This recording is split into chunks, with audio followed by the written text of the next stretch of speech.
ஓம் சாந்தி 18/9/2025 காலை முரளி. ஓம் சாந்தி. பாப்தாதா மதுபன். பாபா சொல்றாங்க, இனிமையான குழந்தைகளை, நீங்கள் எப்போது மலராக ஆவீர்களோ அப்போது இந்த பாரதம் முட்களின் காடுகள்லேருந்து முழுமையான மலர்களின் தோட்டமாக மாறிவிடும் சொல்றாரு. நம்ம எப்போ மாறுறோமோ அப்போதான் இந்த உலகம் மாறுன்றாரு. அப்போதான் முட்களின் காடா இப்போ இருக்குது இல்லையா, அது முழுமையான மலர்களின் தோட்டமா சொர்க்கமா மாறிடும். பாபா உங்களை மலராக ஆக்க வந்திருக்கிறாரு. இப்போ பாபா நம்மளை மாற்ற வந்திருக்காரு. நம்ம மாறணும். ஏன்னா நம்ம தான் கல்பவிருஷ மரத்தில் வேர் பகுதியில் இருக்கிறோம். நம்ம வேர் மாறினாலே மரம் ஃபுல்லாக மாறிடும். அதனால நீங்கள் மாறினீங்கன்னா உலகமே மாறிடும்ன்றாரு. பாபா உங்களை மலராக ஆக்க வந்திருக்கிறான்ட்டு பாபா சொல்றார். கேள்வி: கோவிலில் வைத்து பூஜிக்கத்தக்க தகுதியுடையவர்களாக ஆக வேண்டும் என்றால் எந்த விஷயங்கள் மீது விசேஷ கவனம் செலுத்த வேண்டும்ட்டு பாபா கேட்குறாரு. பதில்: கோவிலில் வச்சு பூஜிக்க தகுதியுடையவராக ஆகணும்னா நடத்தையின் மீது விசேஷ கவனம் கொடுங்கள். நடத்தை மிகவும் இனிமையானதாகவும் ராயலாகவும் இருக்க வேண்டும்ட்டு பாபா சொல்றாரு. லட்சுமி நாராயணன் மிக இனிமையானவங்கள, அவங்க நடத்தை அந்த மாதிரி இருக்கும், பாபா மாதிரியே இருக்கும். அதனால அவங்கள கோயிலில் வச்சு பூஜிக்கிறாங்க. அப்போ நம்மளோட நடத்தை அந்த மாதிரி மிக இனிமையா ராயலா இருக்கணுன்றாரு. மற்றவர்கள் அனுபவம் செய்யக்கூடிய அளவுக்கு இனிமைத்தன்மை இருக்க வேண்டும். நம்ம கிட்ட பேசுறவங்களே உணரணும் நம்ம அந்த அளவுக்கு ரொம்ப இனிமையா பேசுறோம் அப்படின்றத. அநேகருக்கு தந்தையின் அறிமுகம் கொடுங்கள். தங்களுக்கு நன்மை செய்ய வேண்டும் என்றால் நல்ல முறையில் முயற்சி செய்து சேவையில் ஈடுபட்டு இருங்கள்ட்டு பாபா சொல்றாரு. பாடல்: உலகமே மாறினாலும் நாங்கள் மாற மாட்டோம்ட்டு பாடல் உள்ளது. ஓம் சாந்தி. தந்தை பிரம்மா மூலமாக புரிய வச்சுட்டு இருக்கிறார் என்பதை ஆன்மீக குழந்தைகள் அறிந்திருக்கிறாங்க. நமக்கு தெரியும், சிவபாபா பிரம்மா பாபா உடல் மூலமா நமக்கு புரிய வைக்கிறாரு. பிரம்மாவின் ரதத்தின் மூலமாக தான் புரிய வைத்து கொண்டே இருக்கிறாருன்ட்டு பாபா சொல்றாரு. ஸ்ரீமத் படி இந்த பாரத பூமியை தூய்மையற்ற நிலையிலிருந்து தூய்மையாக ஆக்குவோம் என்று நாங்கள் இந்த உறுதியை மேற்கொள்கிறோம்ட்டு பாபா நம்ம சொல்றோம். குறிப்பாக பாரதம் மற்றும் பொதுவாக உலகத்தில் இருக்கும் அனைவருக்குமே நாம் பதித்த நிலையிலிருந்து பாவனமாக ஆவதற்கான வழியை நம்ம சொல்றோம் அப்படின்ட்டு பாபா சொல்றாரு. நம்ம பாரதத்துக்கு மட்டும் கிடையாது, முழு உலகத்துக்குமே இந்த சேவை நம்ம செய்யறோம்ட்டு பாபா சொல்றாரு. இவ்வாறான சிந்தனைகளை ஒவ்வொருவரும் தங்கள் புத்தியில் வைக்க வேண்டும். இப்ப நம்ம எல்லாருமே ஒவ்வொருத்தரும் இந்த மாதிரி சிந்தனைகளை புத்தியில ஓட விடணும். நாடகப்படி நீங்கள் மலராக ஆகிவிடும்போது மற்றும் தக்க நேரம் வந்துவிடும்போது முழுமையான மலத்தோட்டமாக ஆகிவிடும் என்று தந்தை இப்ப சொல்றாரு. தோட்டத்திற்கு எஜமானர் என்றும் நிராகாரமானவருக்கு சொல்லப்படுகிறது. இப்ப தோட்டத்துக்கு எஜமானர்ன்ட்டு சிவபாபா தான் சொல்றாரு. உடம்புல இருக்கிறவர் சொல்லல. உடம்புல இருக்கிறவர் பிரம்மா. உடம்புல இல்லாம உடம்பே இல்லை அவருக்கு. அவர் தான் நிராகாரமானவர். அவர் தான் சிவன். அவர் சாக்காரத்திற்கு தோட்டத்திற்கு எஜமானர்னு சொல்லல. தோட்டத்துக்கு எஜமானர் சிவபாபா தான். தோட்டக்காரர் கூட ஆத்மா ஆவாரே என்று சரீரமே அல்லன்ட்டு பாபா சொல்றாரு. தோட்டத்திற்கு எஜமானர் கூட ஆத்மா தான் ஆவார். இப்ப தோட்டத்துக்கு எஜமானரும் ஆத்மா தான். நம்ம எல்லாருமே ஆத்மா தான் எஜமானரா. இப்ப பாபா எஜமானரா வந்திருக்கிறாரு. நம்மளாம் தோட்டக்காரர்கள்லாம் அந்த மலர் தோட்டத்தை உருவாக்கணும். தந்தை அவசியம் சரீரத்தின் மூலமாக தான் புரிய வைப்பார் அல்லவா. அவர் அப்படியே மேல இருந்து அசரீரியாலாம் பேச மாட்டாரு. ஒரு உடல்ல வாய் மூலமா தான் பேசுறாரு. நம்ம கூட பேசணும்னா நம்ம உடல்ல இருக்கிறதுனால அவரும் உடல்ல தான் நம்ம கூட பேசுறாரு. சரீரத்துடன் கூட தான் அவர் தோட்டக்காரன், தோட்டத்திற்கு எஜமானர் என்று சொல்லப்படுகிறார். அவர் இந்த உலகத்தை மலர்களின் தோட்டமாக இப்ப ஆக்குகிறார். மலர்களின் தோட்டமாக இருக்கும் பொழுது இந்த தேவதைகள் இருந்தாங்க ஒரு காலத்துல. அங்க எந்த துக்கமும் இருக்கல. இங்கு இந்த முட்களின் காட்டில துக்கமே துக்கமாக இருக்குது. ராவனுடைய ராஜ்யம் ஆகும்ட்டு பாபா சொல்றாரு. ஏன் துக்கமா இருக்குன்னா காமம், கோபம், பற்று, ஆசை, அகங்காரம். அதனாலதான் எல்லாருக்கும் துக்கம் வருது. இது முட்களின் காடு ஆகும்ட்டு பாபா சொல்றாரு. சட்டென்று யாரும் மலராக ஆவறதில்ல. உடனே மாற முடியலல்ல. அந்த 5 விகாரம் 63 ஜென்மங்களா நம்ம கூட தொற்றுநோய் மாதிரி இருக்கிறதுனால டக்குன்னு மாற முடியல. தேவதைகளுக்கு முன்னால் சென்று நாங்கள் பல பிரிவுகளாக பாவிகளாக ஆகியிருக்கிறோம்ட்டு பாடுறாங்க. அஜாமில் போல ஆகிவிட்டோம் என்று பாடவும் செய்யறாங்க. இப்போது எங்களை புண்ணிய ஆத்மாவாக ஆக்குங்கள்ட்டு யாரும் தெரியாம கூப்பிடுறாங்க. கடவுளை கூப்பிடுறாங்க. அது லட்சுமி நாராயணன் கோயில்ல போய் கூப்பிடுறாங்க. இது போல பிரார்த்தனையும் செய்யறாங்க. நாம் இப்போது பாவாத்மாவாக உள்ளோம் என்று அவங்களே நினைக்கிறாங்கன்றாரு. ஏதோ ஒரு காலத்தில் புண்ணியாத்மாவாக இருந்தீங்க. இப்போது இந்த உலகத்தில் புண்ணியாத்மாக்களின் படங்கள் மட்டும்தான் இருக்குது. மற்றபடி புண்ணியாத்மாக்கள் யாருமே இல்லைன்றாரு. ராஜதானியின் தலைவர்களின் படங்கள் உள்ளன. மேலும் அவர்களை இது போல ஆக்குபவர் நிராகாரமான சிவன் ஆவார்ன்ட்டு பாபா சொல்றார். அவருடைய படம் கூட இருக்குது. அவ்வளவே, வேற எந்த படமும் கிடையாது. சிவனுடைய படம் கூட இருக்குது. இதில் கூட சிவனுக்கோ பெரிய லிங்கம் அமைச்சிடுறாங்க. ஆத்மா நட்சத்திரம் போல இருக்குது என்று சொல்லவும் செய்யறாங்க.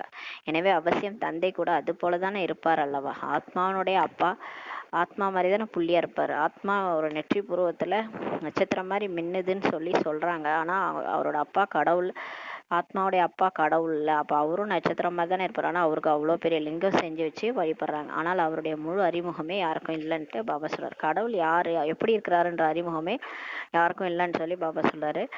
முழு உலகத்தில் இந்த லட்சுமி நாராயணன் ஆட்சி இருந்தது. இவர்களை பற்றி எங்குமே எந்த ஒரு நிந்தனைக்குரிய விஷயங்களும் எழுதுவதில்லைன்ட்டு பாபா சொல்றாரு. மற்றபடி கிருஷ்ணரை சில சமயம் துவாபர யுகத்திலையும் வேறு சில சமயம் வேறெங்கோ எடுத்து எடுத்து சென்று விடுகிறார்கள். ஒரு டைம் பார்த்தா சொர்க்கத்துல கிருஷ்ணர் இருந்தார், சத்தியுகத்துல இருந்தார் சொல்றாங்க. ஒரு சமயம் பார்த்தா துவாபர யுகத்துல இருந்தாருன்னு சொல்றாங்க. அதாவது சாஸ்திரத்துல விதவிதமா எழுதி வச்சுட்டாங்கன்றாரு. லட்சுமி நாராயணருக்கோ சொர்க்கத்தின் அதிபதியாக இருந்தார்கள் என்று எல்லோருமே தான் சொல்லுவாங்க. ஆனா லட்சுமி நாராயணன் பாத்தீங்கன்னா எப்பவுமே நாராயணர் வந்து சொர்க்கத்துல தான் இருந்தார். வானத்துல சொர்க்கம் இருக்கு அப்படின்னு சொல்லுவாங்க. அந்த 5 தலை பாம்புல படுத்துட்டு இருக்கிறாருன்னு சொல்லுவாங்க. அவரு சொர்க்கத்தின் அதிபதியாக இருந்ததாக எல்லாரும் சொல்லுவாங்க. ஆனா கிருஷ்ணரை துவாபரயுகத்துல இருந்தாரு, மகாபாரத போர் நடந்துச்சு, ஏதேதோ நிறைய கதையெல்லாம் சொல்லியிருக்காங்க. இது உங்களுடைய லட்சியம் நோக்கமாகும்ட்டு பாபா சொல்றாரு. ராதே கிருஷ்ணர் யார் என்பது பற்றிய விஷயங்கள் கூட மனிதர்கள் பாவம் முற்றிலுமே குழம்பி இருக்கிறார்கள்னு சொல்லி பாபா சொல்றாரு. அவங்களுக்கு ராதே யாரு, கிருஷ்ணர் யாரு? கிருஷ்ணர் தான் நாராயணன் ஆகிறாரு, ராதே தான் லட்சுமி ஆகுறாங்க. அவங்க சின்ன வயசுல தான் அவங்க அந்த மாதிரி ராதையா கிருஷ்ணரா இருந்தாங்க. பெரிய வயசுல கல்யாணமான பிறகு லட்சுமி நாராயணனா மாறுறாங்கன்றது யாருக்குமே தெரியல. பாவம் அவங்க குழம்பி இருக்கிறாங்க, ஒன்றுமே புரியாம இருக்கிறாங்கன்றாரு. யார் தந்தை மூலமாக புரிஞ்சுக்கிறாங்களோ அவர்கள் புரிய வைப்பதற்கு தகுதியுடையவர்களாகவும் ஆகுறாங்கன்ட்டு பாபா சொல்றாரு. இல்லை என்றால் தகுதியுடையவர்களாக ஆக முடியாது. இப்போ ஞானத்தை நம்ம புரிஞ்சுக்கிட்டு நம்ம அந்த தாரணை பண்ணாதான் மற்றவங்க சொல்றதுக்கு தகுதியுடையவராக ஆக முடியுன்றார். இல்லைன்னா ஆக முடியாது. எவ்வளவுதான் புரிய வச்சாலும் தெய்வீக குணங்களை தாரணை செய்ய முடியாமல இருப்பாங்கன்றாரு. ஆனால் நாடகப்படி இவ்வாறு ஆகவே வேண்டியிருக்குது. குழந்தைகளாகிய நாம் அனைவரும் நம்முடைய உடல், மனம் மற்றும் பொருளால் தந்தையுடைய ஸ்ரீமத் படி பாரதத்துக்கு ஆன்மீக சேவை செய்கிறோம் என்பதை சுயம் நீங்கள் இப்போது புரிஞ்சுக்கிட்டீங்கன்ட்டு பாபா சொல்றார். கண்காட்சி அல்லது பொருட்காட்சி ஆகியவற்றில் நீங்கள் பாரதத்துக்கு என்ன சேவை செய்யறீங்கன்ட்டு கேக்குறாங்க. நம்மள கேக்குறாங்க, கண்காட்சியில பொருட்காட்சியில நீங்க என்ன சேவை செய்யறீங்கன்ட்டு. நாம் பாரதத்துக்கு மிகவும் நல்ல சேவை செய்கிறோம். முட்களின் காட்டை மலத்தோட்டமாக ஆகி கொண்டிருக்கிறோம் என்பதை நீங்கள் அறிந்துள்ளீர்கள்ட்டு பாபா சொல்றாரு. சத்தியுகம் என்பது மலர் தோட்டமாகும், இது முட்களின் காடாகும்ட்டு பாபா சொல்றாரு. ஒருவருக்கொருவர் துக்கம் கொடுத்து கொண்டே இருக்கிறாங்க. இதை நீங்கள் நல்ல முறையில் புரிய வைக்க முடியும். இப்போ உலகத்துல எல்லாருமே ஒருத்தவங்க மாத்தி துக்கம் கொடுத்துட்டே இருக்கிறாங்க இல்லையா, இதை கூட நீங்க நல்ல முறையில புரிய வைக்க முடியும்ட்டு பாபா சொல்றாரு. லட்சுமி நாராயண் படம் கூட மிகவும் நன்றாக அமைக்க வேண்டும்ட்டு பாபா சொல்றாரு. கோயில்களில் மிகவும் அழகான சிலைகளை அமைக்கிறாங்க. ஒரு சில படங்களில் வெண்மையாக லட்சுமி நாராயணன் காமிச்சிருக்காங்க, ஒரு சில படங்களை கருநிலமாக சிலைகளை அமைக்கிறார்கள்ட்டு பாபா சொல்றாரு. அவற்றினுடைய ரகசியம் என்ன என்பதைன்ட்டு கூட யாரும் புரிஞ்சிக்கல. குழந்தைகளாக உங்களுக்கு இப்போது முழு ஞானமும் இருக்குது.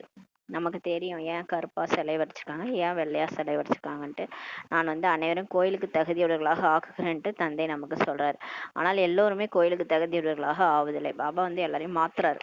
ஆனா இதுல முயற்சின்னு ஒண்ணு இருக்கு இல்லையா, யார் முழுமையான முயற்சி செய்யறாங்களோ அவங்க தான் கோயிலுக்கு தகுதியுடையவர்களா ஆக முடியுன்றார்.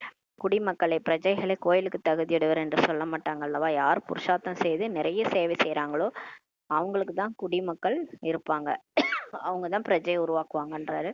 குழந்தைகளாகிய நீங்கள் ஆன்மீக சமூக சேவை கூட இப்ப செய்யணும். இந்த சேவையில் தங்களுடைய வாழ்க்கையை பயனுள்ளதாக ஆக்க வேண்டும். இப்ப நமக்கு தெரிஞ்ச அந்த ஞானத்தை மற்றவங்களுக்கும் சொல்லி எல்லாரையும் மாத்தணும். இதுதான் ஆன்மீக சமூக சேவை. இதை நம்ம செய்யணும், அப்பதான் நம்மளுடைய வாழ்க்கை வந்து பயனுள்ளதா ஆகுன்றார் பாபா. நடத்தை கூட மிக இனிமையானதாக மற்றும் அழகானதாக இருக்க வேண்டும். நம்மளை பார்த்தாலே அவங்களுக்கு பிடிக்கணும். அப்பதான் பிகே வெளியில இருக்கிறவங்க வருவாங்க, நம்ம பிகேஸ் வந்து இவ்வளோ அமைதியா இருக்காங்க, இவ்வளோ குஷியா இருக்காங்க அப்படின்னு நம்மளை பார்த்து எல்லாரும் உள்ள வரணும். அந்த அளவுக்கு நம்ம நடத்தை இருக்கணும். நடத்தை கூட மிகவும் இனிமையானதாக அழகானதாக இருக்க வேண்டும் பாபா சொல்றாரு. அப்போது மற்றவர்களுக்கு இனிமையான தன்மையுடன் உங்களால புரிய வைக்க முடியும் சொல்றாரு. இந்த ஞானத்தை அழகா இனிமையா புரிய வைக்கணும்ன்றாரு. சுயம் தாங்களே முள்ளாக இருந்தார்கள் என்றால் மற்றவர்களை மலராக எப்படி ஆக்க முடியும்ட்டு பாபா சொல்றாரு. நம்மளே கோவப்பட்டுக்கிட்டு நம்மளே இப்படி இருந்தோம்னு நினைச்சுக்கோங்களேன் சென்ட்ரல்ல இருந்துட்டு, அப்ப மத்தவங்களை எப்படி மலரா மாத்த முடியும்ன்றாரு. அவர்களுக்கு அம்பு போல முழுமையாக பதியாது. அப்ப நம்ம சொல்ற ஞானம் வாயளவுக்கு தான், அதை நம்ம ஃபாலோ பண்ணல மற்றவங்க சொன்னோம்னா அது போய் அம்பு மாதிரி அவங்களுக்கு பாயாதுன்றார். தந்தையை நினைவு செய்யாமல் இருந்தார்கள் என்றால் அம்பு எப்படி பதியும்ட்டு பாபா சொல்றார். இப்போ பாபா நினைவோட நம்ம ஞானத்தை சொல்லும் போது தான் அது மற்றவங்களுக்கு புரியும். தனது நன்மைக்காக நல்ல முறையில் சேவையில் ஈடுபட்டு இருங்கன்ட்டு பாபா சொல்றார். தந்தை கூட சேவையில் இருக்கிறார் அல்லவா. குழந்தைகளாக நீங்க கூட இரவு பகலாக சேவையில இருங்கன்ட்டு பாபா சொல்றார். பிரம்மா பாபாவும் சரி, சிவபாபாவும் சரி சேவை தானே செய்யறாங்க, அது மாதிரி நம்மளும் இரவு பகலா சேவை செய்யணுன்றாரு. இரண்டாவது விஷயம் புரிய வைக்கிறார். சிவ ஜெயந்தியின் போது நிறைய குழந்தைகள் தந்தியை அனுப்புகிறாங்க. அதில் கூட அந்த தந்தியை யாருக்காவது காண்பித்தீர்கள் என்றால் அவர்கள் புரிந்து கொள்ளக்கூடிய வகையில் அப்பேற்பட்ட வாசகங்களை கூட எழுத வேண்டும்ட்டு பாபா சொல்றார். அதற்கான புருஷார்த்தம் சேவிக்கப்படுகிறது. அநேகருக்கு தந்தையின் அறிமுகம் கிடைப்பதற்காக என்னென்ன சேவை செய்யலாம் என்பதற்காக கருத்தரங்கு கூட நடத்தப்படுகிறதுன்ட்டு பாபா சொல்றாரு. தந்திகள் ஏராளமாக உள்ளன, இவற்றினால் நிறைய காரியங்களை சாதிக்க முடியும்ட்டு பாபா சொல்றார். சிவபாபா கேர் ஆஃப் பிரம்மா பாபா என்ற விலாசம் கூட எழுதுறாங்க. பிரஜாபிதா பிரம்மாவும் இருக்கிறார். அவர் ஆன்மீக தந்தை, இவர் சரீர தந்தை. அவர் மூலமாக சரீரத்தின் படைப்பு படைக்கப்படுகிறது. தந்தை மனித சிருஷ்டியின் படைப்பு கர்த்தா ஆகிறார். இந்த மனித சிருஷ்டியோடைய அப்பா யாருன்னு பார்த்தீங்கன்னா கடவுள் தான். அவர்கிட்ட தான் நமக்கு எல்லா குணங்களும் வரும். மனிதர்கள் தேவதைகளா வரும், அதுக்கப்புறம் மனுஷங்களா மாறிடும். இப்போ படைப்பு கர்த்தாவே கடவுள் தான். எப்படி படைப்பை படைக்கிறார் என்பது முழு உலகத்தில் யாருக்குமே தெரியாது. கடவுள் வர்றாரு, வந்து எப்படி ஒரு புது படைப்பை படைக்கிறாருன்ட்டு யாருக்கும் தெரியாது. அவர் அப்படியே குப்தமா வராரு, குப்தமா உலகத்தையே மாத்திட்டு போயிடுறாரு. தந்தை பிரம்மா மூலமாக இப்போது புதிய படைப்பை படைச்சிட்டு இருக்கிறாருன்ட்டு சொல்றாரு. பிராமணர்கள் உச்சியில் இருப்பவர்கள். முதலில் பிராமணர்கள் தான் அவசியம் வேண்டும். இப்போ கடவுள் வந்து படைப்பு படைக்கிறாருன்னா அதுக்கு பிராமணர்கள் தான் அவசியம் வேணும். அதனாலதான் இந்த யாகத்தை ருத்ர ஞான யஜ்யத்தை படைக்கிறார். படைக்கும் போது அதுக்கு பிராமணர்கள் தேவைன்றதுனால பிகேஸ் ஒவ்வொருத்தரா செலக்ட் பண்றாரு. விராட ரூபத்தில் இவர்கள் குடுமி ஆவார்கள். அந்த விராட ரூபத்துல உச்சி குடுமி காமிச்சிருப்பாங்க, அதுல உச்சி குடுமி பிராமணர்கள் என்று சொல்லியிருக்காங்க. அதுதான் இந்த காலத்து பிராமணர்கள் தலையில குடுமி வச்சுக்கிறாங்க. பிராமணர் தேவதை, சத்திரியர், வைசியர் மற்றும் சூத்திரர், இதுதான் விராட ரூபத்துல காமிச்சிருப்பாங்க. முதலில் சூத்திரர்களோ இருக்க முடியாதுன்ட்டு பாபா சொல்றாரு. தந்தை பிரம்மா மூலமாக ஃபர்ஸ்ட் பிராமணர்களை தான் படைக்கிறார். சூத்திரர்கள் எப்படி மற்றும் யார் மூலமாக படைப்பார்கள்னு சொல்லி பாபா கேட்கிறாரு. பிராமணர்களை தான் பாபா படைச்சார். சூத்திரர்கள் தானா உருவாகுறாங்க.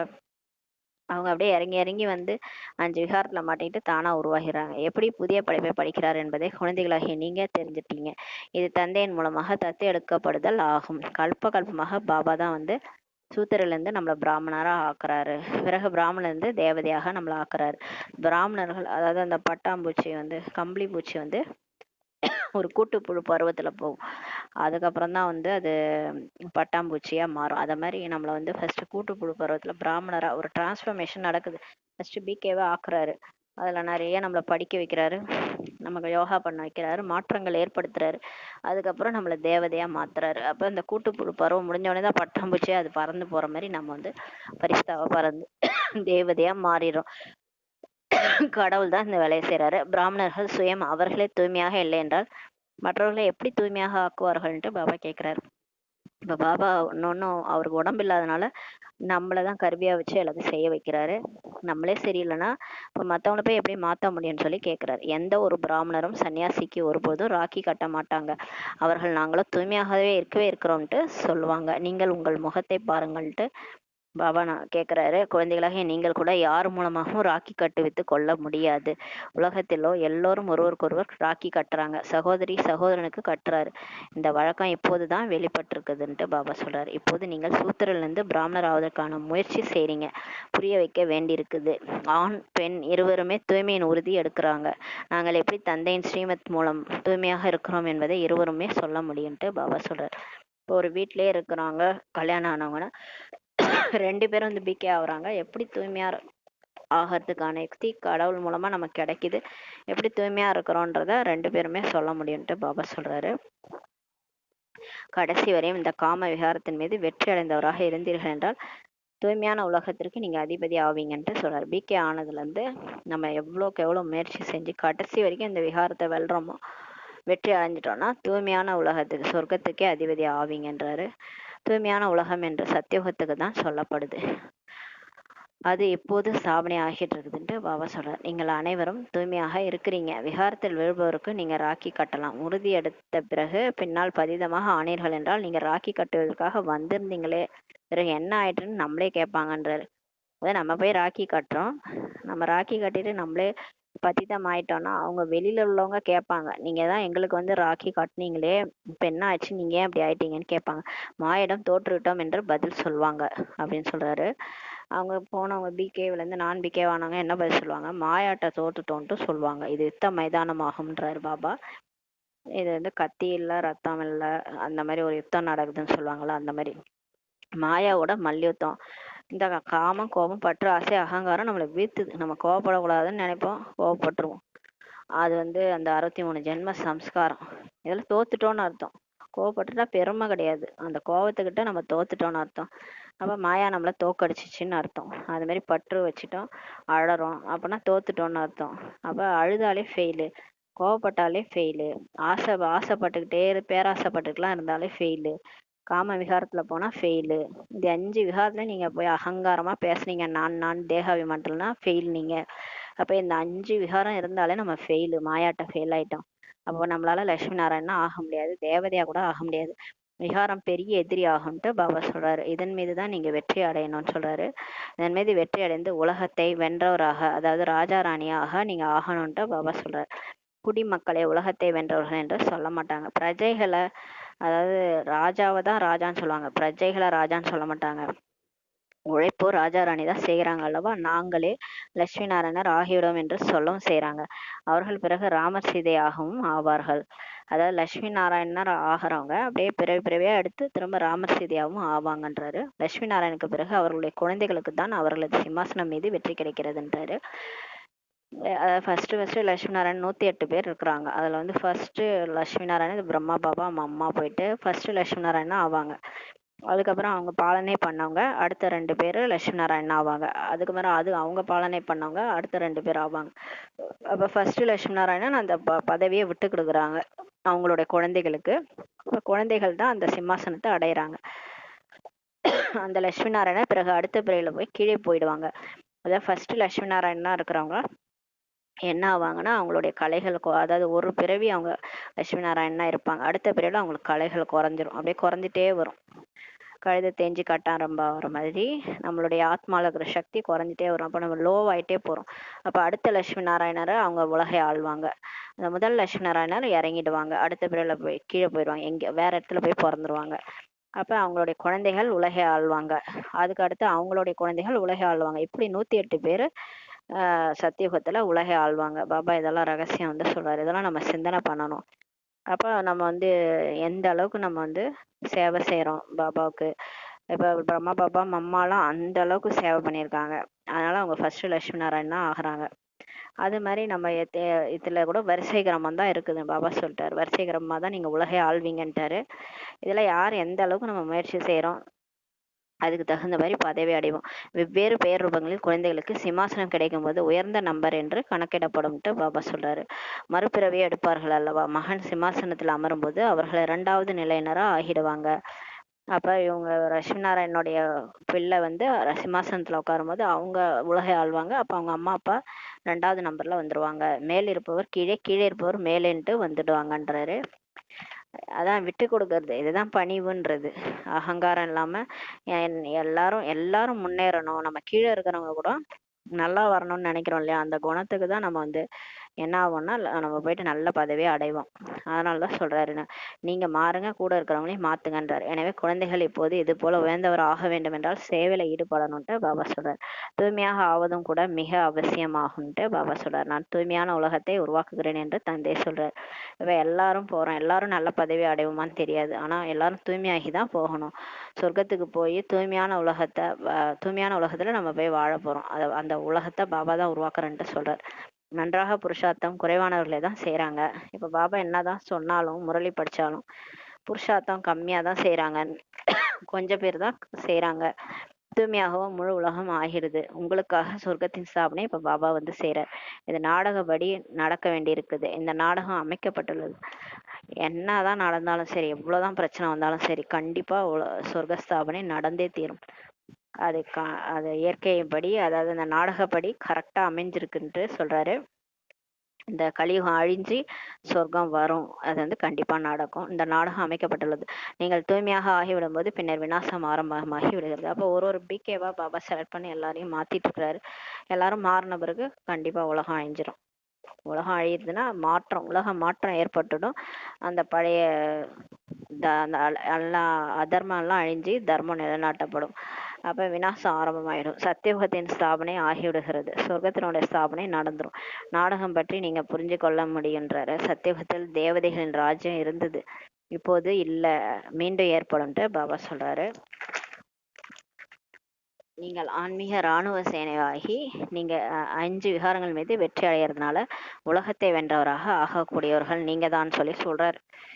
நம்பிக்கை இல்லாதவங்களுக்கு சொல்றாரு, இதை பாருங்க உங்களுக்கு வேலை இல்லாமல பாபா பாடம் எடுத்துட்டு இருக்கிறாரு, நம்மளதான் வந்து 5 விகாரங்களை வெற்றி அடைய வைக்க போறாரு.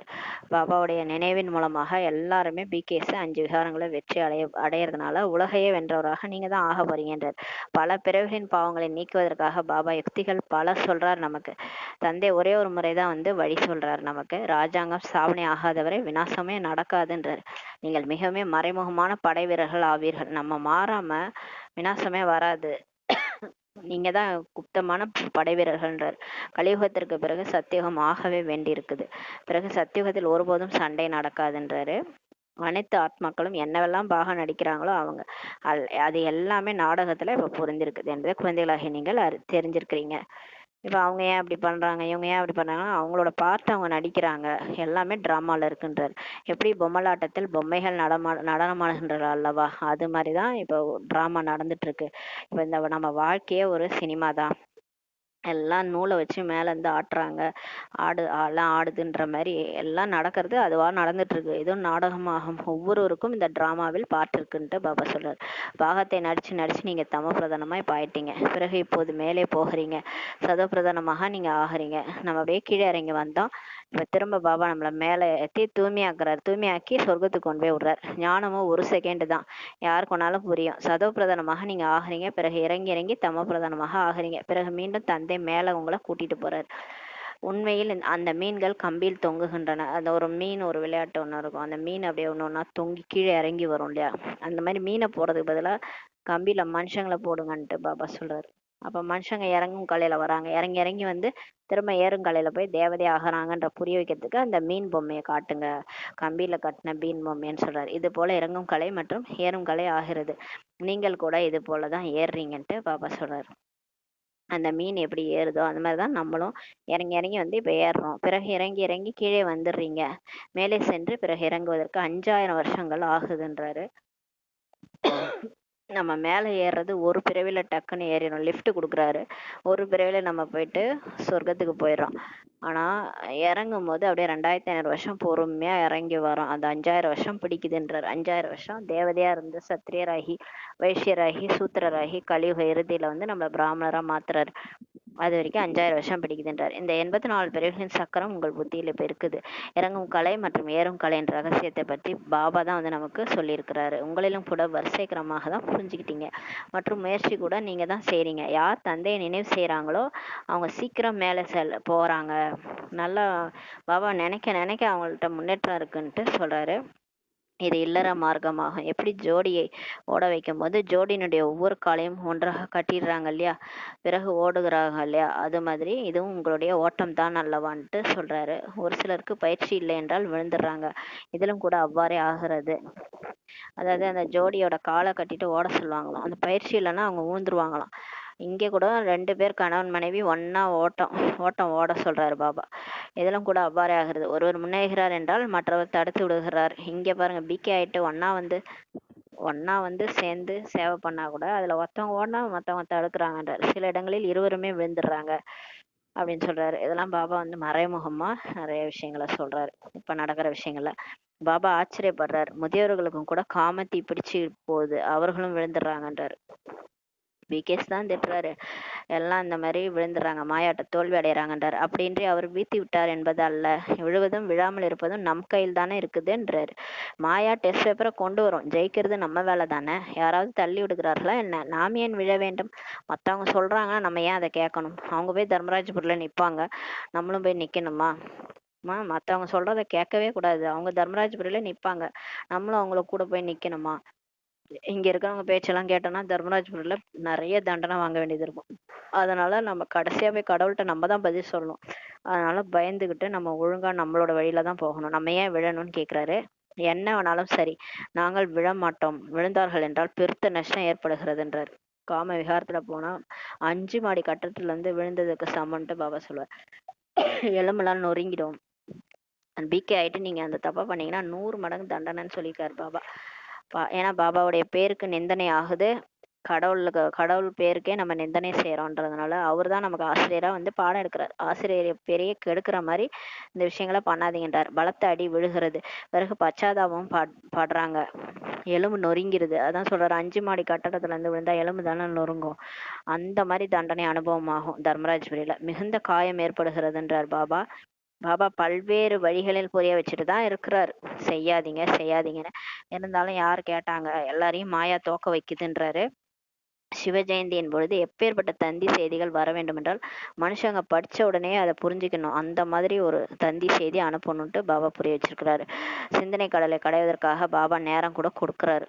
இப்ப பாபா உடனே விநாசம்லாம் பண்ணல இல்லையா, படிக்கிறதுக்கு டைம் கொடுத்துருக்குறாரு, முயற்சி பண்றதுக்கு டைம் கொடுத்துருக்குறாரு. நம்மலாம் கடைசியா தான் வந்திருக்கோம், கடைசியா வந்தாலும் கொஞ்ச நாள் கொடுத்துருக்காரு பாருங்க, நமக்காக டைம் கொடுத்துருக்குறாரு. சிந்தனை கடலை கடையத்துக்கு டைம் கொடுக்குறாரு. யாராவது பார்த்தார்கள் என்றால் ஆச்சரியப்படணும். எத்தனை கடிதங்கள் வருகின்றன, எல்லோரும் பாப்தாதா என்று எழுதுறாங்க. சிவபாபாவை தந்தை என்றும் பிரம்மா பாபாவை அண்ணன் என்றும் சொல்றாங்க என்பதை நீங்க புரிய வைக்கலாம். பாப் தாதானா, பாப்னா பாபா, தாதானா சகோதரன். வேறு யாரையாவது எப்போதாவது பாப் தாதா என்று சொல்றாங்களா என்ன? இதுவும் அதிசயமான விஷயமாகும். இதில் உண்மையான ஞானம் இருக்குது. ஆனால் நினைவில் இருந்தீர்கள் என்றால் தான் பிறருக்கு அம்பு போல பதியும்ட்டு பாபா சொல்றாரு. இப்ப நம்ம வந்து இந்த ஞானத்தை சொல்றோம்னா சும்மா நம்ம மாட்ட சொன்னா யாரும் கேட்க மாட்டாங்க. நம்ம பாபா நினைவுல இருந்து இருந்து சொன்னாதான் மத்தவங்களுக்கு புரியும். நம்மளுடைய வார்த்தை வந்து அம்பு மாதிரி பாயுன்றார். அடிக்கடி தேக அபிமானத்துல வந்துடுறீங்க. தேக அபிமானத்துல பேசும்போது கிளி பேசுற மாதிரி இருக்கும், யாருக்கும் ஒன்றும் புரியாது. ஆத்ம உணர்வுல இருந்து சொன்னாதான் எல்லாருக்கும் புரியும். ஆத்மா அபிமானி ஆகுங்கள்ட்டு அதுக்குதான் பாபா சொல்றாரு. ஆத்மா தான் சரீரத்தை ஏற்று இப்ப பாட்டு நடிச்சிட்டு இருக்குது பாபா சொல்றாரு. யாராவது செத்து போயிட்டாங்கன்னா கூட ஒரு சிந்தனையும் இல்லை தானே, ஆத்மாவில் புரிந்திருக்கும் பாகத்தை நாம் சாட்சியாக இருந்து இப்ப பாக்குறோம்ட்டு பாபா சொல்றாரு. இப்ப நம்ம எல்லாமே பாட்டு நடந்துட்டு இருக்குது, அதை சாட்சியா இருந்து நம்ம பார்த்துட்டு இருக்கிறோம். என்ன நடந்தாலும் சரி, அது வந்து நாடகத்துல ஒரு பாட்டுன்னு தான் நான் பார்த்துட்டு இருக்கிறோம். அவர் ஒரு சரீரத்தை எடுத்து மற்றொரு சரீரம் எடுத்து பாகத்தை நடிக்க வேண்டியிருக்கு. அதனால அந்த ஆத்மா போயிட்டாங்க, உடலை விட்டு இறந்து போயிட்டாங்க. இதுல நம்ம என்னதான் பண்ண முடியும்ட்டு பாபா சொல்றாரு. இந்த ஞானம் கூட உங்களது புத்தியில தான் இருக்குது, அதுவும் வரிசை கிரமமாக இருக்குதுன்ட்டு சொல்றாரு. ஒரு சிலருடைய புத்தியில பதியறதே இல்லை. நம்ம என்னதான் பாபா வந்து அவ்வளவு ஞானத்தை புரிய வச்சாலும் நிறைய பேருக்கு ஒண்ணுமே புரிய மாட்டேதுன்றாரு. அதனால் பிறருக்கும் புரிய வைக்க முடியாமல இருக்கிறாங்க. இவங்களுக்கு புரியாதனால மத்தவங்க சொல்லி புரிய வைக்க தெரியல. ஆத்மா முற்றிலுமே சூடான தோசைக்கல் மாதிரி தமோ பிரதானமாக தூய்மையற்றதாக இருக்குதுன்ட்டு பாபா சொல்ற. இப்ப ஆத்மா எப்படி தமோ பிரதான ஆத்மா எப்படி இருக்கும்னா தோசைக்கல் மாதிரி இருக்கும். தோசைக்கல்ல தண்ணியை ஊத்துனீங்கன்னா உடனே எவாப்ரேட் ஆயிடும். அந்த மாதிரி இந்த ஞானத்தை அந்த மாதிரி தோசைக்கல்ல போட்டோம்னா என்ன ஆகும், ஞானம் அப்படியே எவாப்ரேட் ஆயிடும். என்ன சொன்னாலும் ஞானம் புத்தியில தங்காதுன்றாரு பாபா. அதன் மீது ஞான அமிர்தம் போடப்படும் போது அது நிலைப்பதில்லை. நம்ம புத்தி தோசைக்கல் மாதிரி இருந்ததுன்னா நம்ம ஞானத்தை படிக்கிறோம்ல உடனே மறந்து போயிடும். ஏன்னா புத்தி தோசைக்கல் மாதிரின்றார் பாபா. நம்மளை எப்படி திட்டுறாரு பாருங்க பாபா. யார் அதிகமாக பக்தி செய்துள்ளார்களோ அவர்களுக்கு தான் அம்பு போல பதிகின்றார். ஆரம்பத்துல இருந்தே யார் பக்தி பண்ணாங்களோ துவாபர யுகத்துல இருந்து அவங்களுக்கு தான் அந்த ஞானம்லாம் அம்பு மாதிரி பதியும்னு சொல்றாரு. சட்டென்று தாரணை ஆகும். சொல்ற விஷயம்லாம் டக்கு டக்குன்னு புரியும், டக்கு டக்குன்னு மாறுவாங்க. ஏன்னா அவங்க அவ்வளோ பக்தி பண்ணி கடவுளை தேடி தேடி லவ் பண்ணியிருப்பாங்க, அவ்வளோ அலைஞ்சிருப்பாங்க. அவர் கிடைச்ச உடனே அவர் மேல அன்புல அப்படியே அன்பு கண்ணீர் வரும் அவங்களுக்கு. அவர் சொல்றதெல்லாம் அப்படியே புத்தியில பதியும். அப்ப பக்தி அவ்வளோ பண்ணணும், அப்பதான் வந்து இந்த ஞானம் வந்து டக்குன்னு புரியும். அவர் சொல்ற ஞானமும் புரியும், அவர் சொல்றத உடனே கேட்பாங்க, தாரணையா ஆகும். கணக்கே அதிசயமாக இருக்குது பாருங்க. முதல் நம்பரில் பாவனமானவர் அவரே, பிறகு பதிதமாகிறார். ஃபர்ஸ்ட் தூய்மையானவர் கிருஷ்ணர். அவர் தான் பல பிறவிகள் கடந்து கடைசியா பிரம்மா பாபா தான் லேக் ராஜா, அவர் தான் ஃபர்ஸ்ட் தூய்மையற்றவரா ஆகிறாரு. அப்புறம் அவர் தான் ஃபர்ஸ்ட் பக்தி செய்யறாரு. நிறைய பக்தி பண்ணவர் அவர் தான். அவருக்கு தான் அந்த ஞானம் டக்கு டக்குன்னு எல்லாமே புரிஞ்சு உடனே மாறினாரு. உடனே மாறி எல்லாருக்கும் உலக சேவையை செஞ்சாரு. திரும்ப போய் ஃபர்ஸ்ட் கிருஷ்ணரா ஆகிறாரு. இது கூட எவ்வளவு புரிந்து கொள்ள வேண்டிய விஷயங்களாக இருக்குது. ஒருவருடைய அதிர்ஷ்டத்துல இல்லைன்னா படிப்பை விட்டுடுறாங்க. ஒருவேளை சிறு வயதுல இருந்தே ஞானத்தை ஈடுபட்டு விட்டார்கள் என்றால் தாரணை கூட ஆகிக்கொண்டே போகும்ட்டு சொல்றாரு. இவர் நிறைய பக்தி செய்துள்ளார் என்று புரிந்து கொள்வோம். மிகவும் புத்திசாலியாக ஆகிவிடுவார். ஏனென்றால் உடல் வளர்ச்சி அடையும் போது அறிவும் அதிகமாக வரும்ட்டு பாபா சொல்றாரு. இப்ப சின்ன வயசுல இருந்தே ஞானத்துல ஈடுபட்டுட்டாங்கன்னா அவங்களுக்கு நல்லா அவங்க வந்து தாரணை பண்ணுவாங்கன்றாரு. அந்த மாதிரி இப்ப சின்ன வயசுல பிகேஸ் எல்லாம் இப்ப வந்துட்டாங்கன்னா சரண்டர் ஆயிட்டாங்கன்னா அவங்க நல்லா தாரணை பண்ணுவாங்கன்றாரு. அப்ப நம்ம புரிஞ்சுக்கலாம் அவங்க நிறைய பக்தி பண்ணியிருக்கிறாங்க, அதனால தான் நல்லா தாரணை ஆகுதுன்ட்டு. அப்ப அவங்க ஞானத்தை படிச்சு படிச்சு நல்ல புத்திசாலி ஆயிடுவாங்க. ஏனென்றால் உடல் வளர்ச்சி அடையும் போது அறிவும் கூட அதிகமாக வளர்ச்சி அடைகின்றார் பாபா. ஸ்தூல படிப்பு ஆன்மீக படிப்பு ரெண்டு பக்கமும் கவனம் கொடுக்கும்போது அதன் தாக்கம் வெளிவந்து விடுகிறதுன்றார்.